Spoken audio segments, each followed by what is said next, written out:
Hola y bienvenidos nuevamente a este canal, Juanca PC. Hoy vamos a hacer el unboxing de este HyperX Duocast.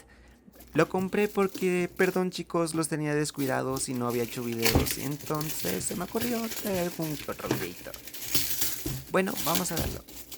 Y bueno, aquí lo tenemos, el HyperX Duocast es el hermano menor del HyperX Quadcast, que tiene 4 modos de micrófono. Aquí tenemos sus especificaciones como luces RGB, por aquí tenemos que tiene cable de 2 metros y un adaptador para un brazo en el escritorio.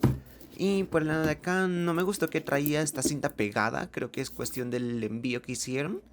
Y alguna que otra especificación. Ya por el lado de acá tenemos que es low profile.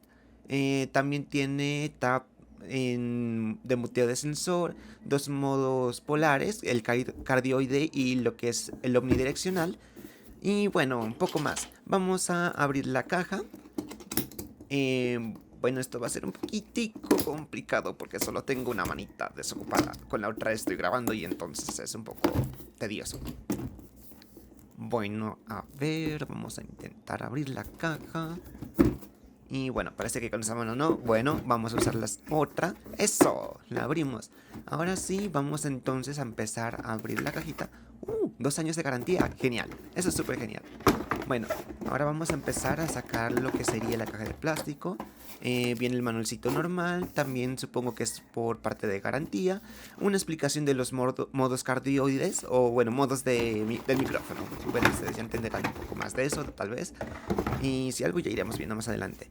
Bueno, aquí tenemos la cajita que viene de plástico, en la que viene empaquetado el micrófono. Y wow, la verdad me sorprende bastante, está bastante hermoso. Aparte viene aquí con su cable USB y el adaptador. Bueno, se me va a dificultar abrirlo otra vez, vamos a verlo más adelante. Y listo muchachos, aquí lo tenemos, el micrófono HyperX. La verdad al tacto se siente bien. Y también viene con este soporte de araña para la cuestión de estática en el ruido, para que cuando hagamos esto no tenga tanta interferencia. Aparte el cable USB es USB-C, eso es perfecto. Antes venía con un micro USB si no estoy mal, y tiene tap de muteo que es táctil. Bueno, si quieres ver la review de este micrófono, suscríbete a este canal.